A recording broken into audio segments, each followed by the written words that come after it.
الحمد لأہلہ والصلاة علی اہلہا اما بعد۔ میرے محترم دوستوں اور عزیزوں، اسلام میں قربانی کا آغاز کس طرح سے ہوا ہے؟ تو آئیے آج آپ حضرات کے سامنے اس کے متعلق چند باتیں بیان کرتا ہوں۔ قرآن کریم میں اللہ رب العزت نے اپنے لاڈلے حبیب جناب محمد مصطفیٰ صلی اللہ علیہ وسلم سے ارشاد فرمایا ہے کہ نبی آپ ان کو بتلا دیجئے کہ سب سے پہلے آدم علیہ السلام کے دو فرزند ارجمند قابیل اور حابیل نے اللہ کی راہ میں قربانی کو پیش کیا ہے، جس میں سے ایک کی قربانی اللہ نے قبول کر لی اور دوسرے کی قربانی کو اللہ نے قبول نہیں فرمایا ہے۔ یعنی حابیل کی قربانی اللہ نے قبول فرما لی تھی اور قابیل کی قربانی اللہ نے قبول نہیں فرمائی تھی۔ تو اس پر قابیل نے حابیل سے کہا کہ میں تجھے ضرور قتل کروں گا۔ تو حابیل نے اس کے جواب میں کہا کہ اللہ رب العزت نیک لوگوں کے ساتھ ہے اور نیک لوگوں کا عمل، متقی لوگوں کا عمل کو قبول فرماتے ہیں۔ چنانچہ علامہ ابن کثیر رحمۃ اللہ علیہ نے قرآن کریم کی اس آیت کی تفسیر بیان کرتے ہوئے فرمایا ہے کہ جب اللہ رب العزت نے حضرت آدم و حوا علیہم السلام کو دنیا میں بھیجا اور پھر ان کے ذریعے سے توالد و تناسل کا سلسلہ شروع ہوا، تو اللہ نے یہ قانون بنایا کہ ایک حمل سے دو بچے پیدا ہوا کرتے تھے، ایک لڑکی پیدا ہوتی تھی اور ایک لڑکا پیدا ہوتا تھا، پھر دوسرے حمل سے دو بچے پیدا ہوتے تھے۔ تو گویا کہ اس دنیا کی نظام کا بنانے کا اللہ نے سلسلہ شروع جب کیا تھا تو اس طرح سے کہ ایک حمل سے دو بچے پیدا ہوتے تھے،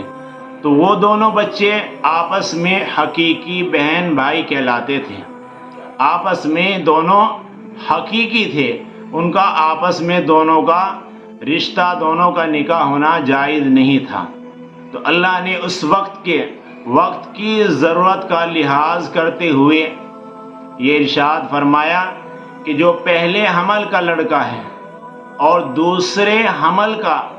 لڑکی ہے وہ آپس میں دونوں حقیقی بہن بھائی نہیں ہے، لہذا ان دونوں کا آپس میں نکاح کر دیا جائے، ان کی شادی ہو جائے گی۔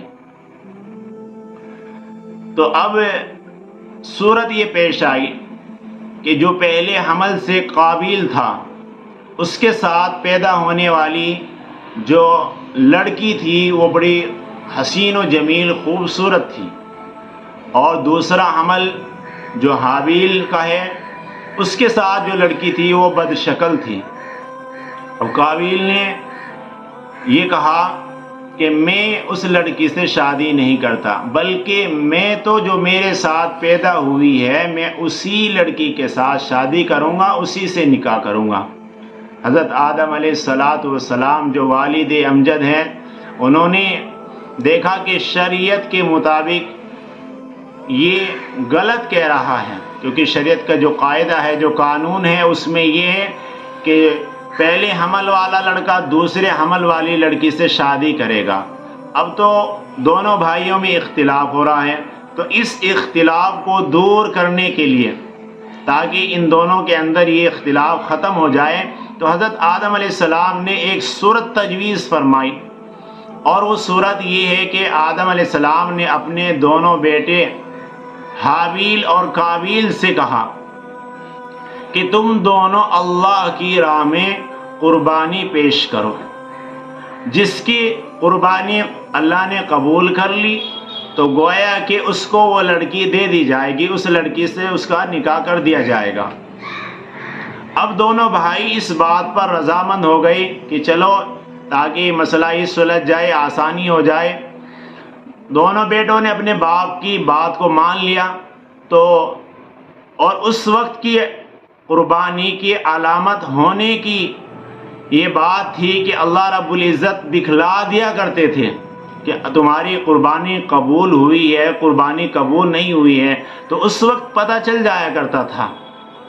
اور اس کی علامت نشانی یہ تھی کہ آسمان سے ایک آگ آیا کرتی تھی اور وہ آگ ان کی اس قربانی کو جلا دیا کرتی تھی، تو یہ اس بات کی علامت تھی، نشانی تھی کہ اللہ نے قبول کر لی ہے۔ اب حابیل کے پاس تو مینڈے تھے، وہ جانوروں کا کام کیا کرتے تھے، تو انہوں نے اللہ کی راہ میں ایک مینڈا قربان کر کے اس کو پیش کیا۔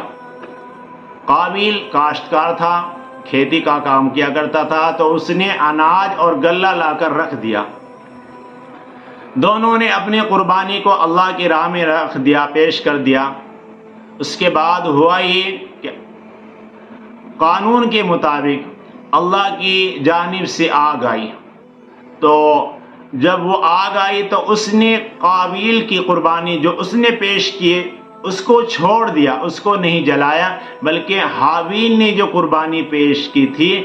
اس آگ نے اس کو جلا دیا۔ تو یہ علامت اس بات کی ہوئی کہ اللہ نے جو قربانی قبول کی ہے وہ حابیل کی قربانی قبول کی ہے۔ جب قابیل نے یہ دیکھا تو وہ غصے میں بھر گیا اور اپنی رسوائی کو دیکھ کر اور زیادہ آگ ببولا ہو گیا، اور اس نے خیال کر لیا، اپنے بھائی سے کہا لَأَقْتُلَنَّكَ، کہ میں تجھے ضرور قتل کروں گا۔ تو بھائی نے غصے کے بجائے صبر کے ساتھ اسے ایک جواب دیا کہ انما يتقبل اللہ من المتقین، کہ بے شک اللہ رب العزت تو نیک اعمال کو قبول کرتے ہیں، اگر تو بھی نیک عمل کرتا تو تیری قربانی بھی قبول کی جاتی۔ تو اور اللہ رب العزت متقی لوگوں کے ساتھ ہے، پرہیزگار لوگوں کے ساتھ ہے۔ تو میرے عزیزوں اور دوستوں،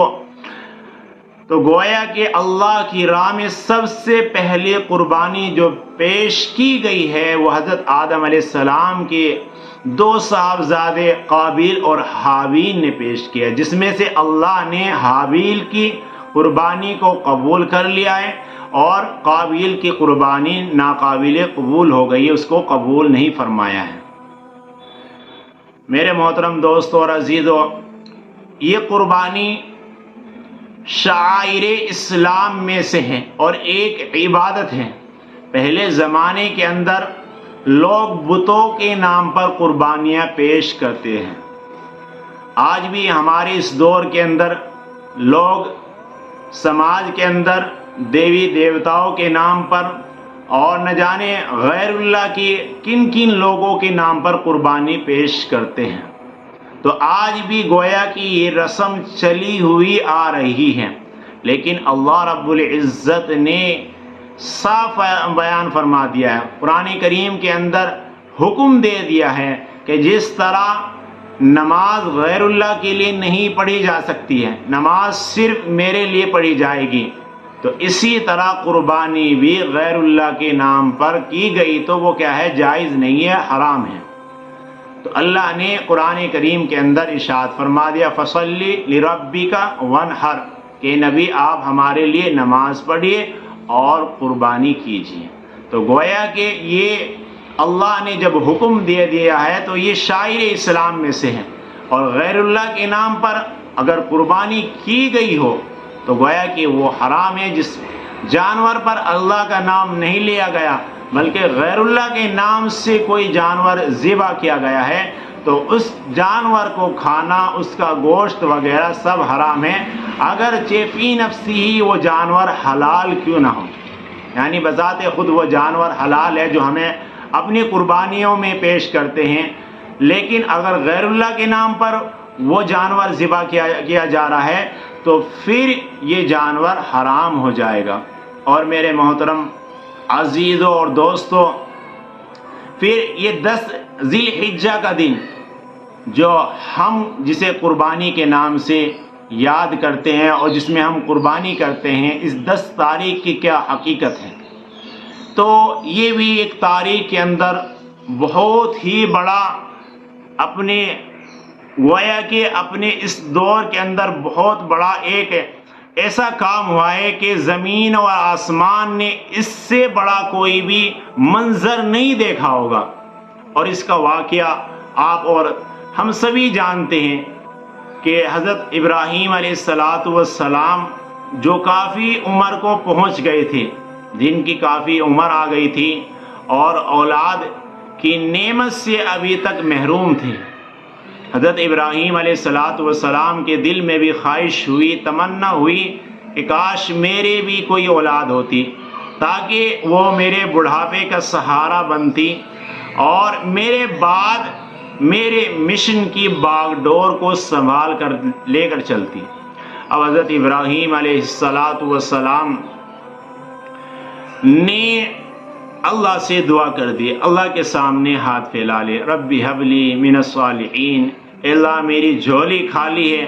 میرے دل میں بھی خواہش ہے، تمنا ہے کہ میرے یہاں بھی کوئی اولاد ہو جائے۔ اللہ رب العزت نے اپنے لاڈلے حبیب کی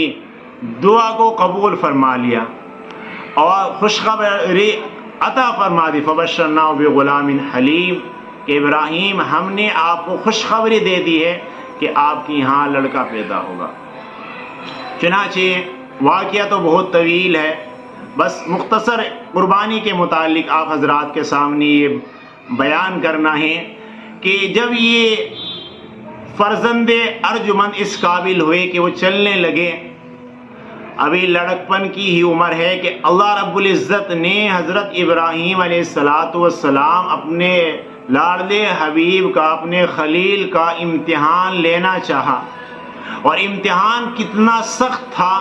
کہ وہ بیٹا جو بڑھاپے کی عمر میں 80 سال سے بھی زیادہ عمر میں عطا ہوا ہے،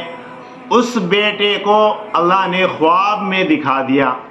کہ حضرت ابراہیم علیہ السلام نے خواب دیکھا کہ میں اپنے بیٹے کو ذبح کر رہا ہوں۔ اب چونکہ نبی تھے اور نبی کا خواب بھی کیا ہے، سچا ہوا کرتا ہے، اب قربانی کرنے کا اپنے بیٹے کو مکمل ارادہ کر لیا، تمام چیزیں جو اپنے ساتھ تھی وہ لے لی، پھر خیال آیا کہ پہلے بیٹے کی رائے تو معلوم کر لوں، پہلے اپنے بیٹے سے معلوم کر لوں کہ وہ بھی آیا اس بات پر رضامند ہوتا ہے یا نہیں ہوتا ہے۔ اب چونکہ بیٹا بھی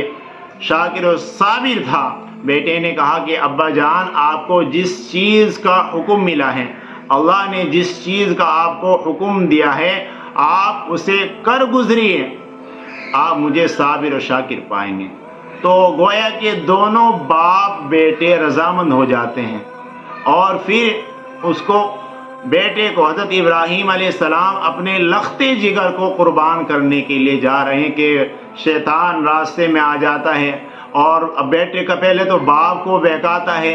پھر بیٹے کو بہکاتا ہے۔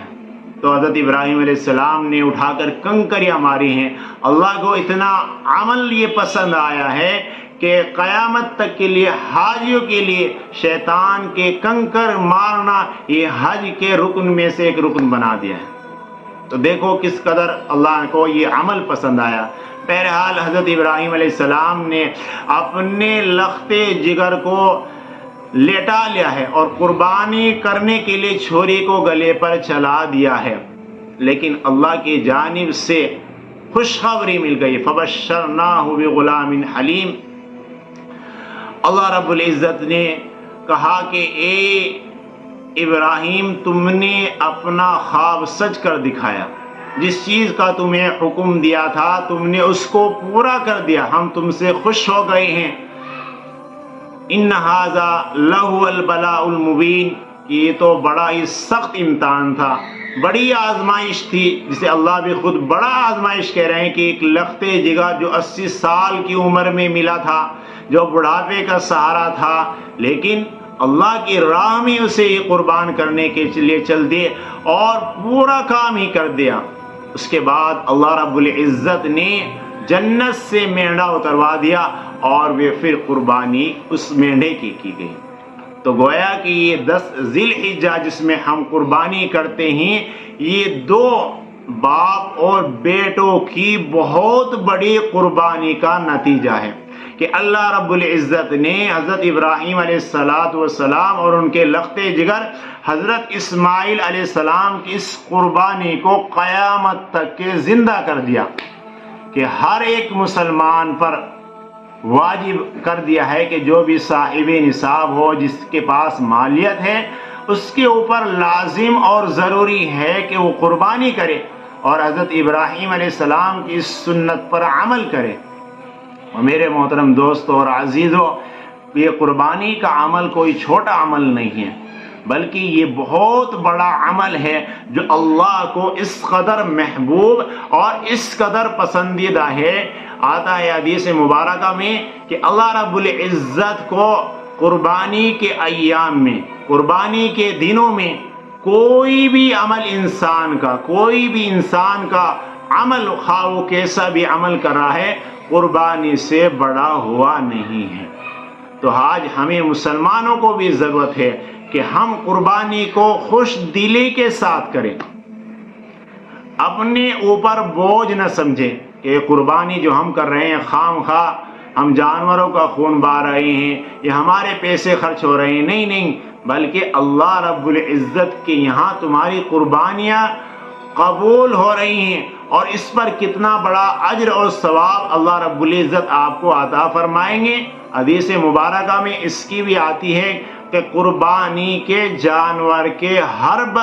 بال کے بدلے میں اللہ رب العزت نیکی عطا فرماتے ہیں۔ اس لیے انسان خوش دلی کے ساتھ اور انسان اخلاص نیت کے ساتھ، کہ دل کے اندر اخلاص ہو، دل کے اندر دکھلاوا مقصود نہ ہو کہ لوگوں کو دکھلاوے کے لیے ہم قربانی پیش کریں، نہیں، بلکہ اللہ کو راضی کرنے کے لیے یہ عمل کریں اور اللہ سے دعا بھی کریں کہ اللہ ہماری قربانیوں کو قبول فرما لے، کیونکہ اس پر ملنے والا اجر بہت ہی بڑا اجر ہے۔ اللہ رب العزت ہم سبھی کو قربانیاں نیک نیتی کے ساتھ اور اخلاص نیت کے ساتھ کرنے کی توفیق نصیب فرمائے۔ وآخر دعوانا ان الحمد للہ رب العالمین۔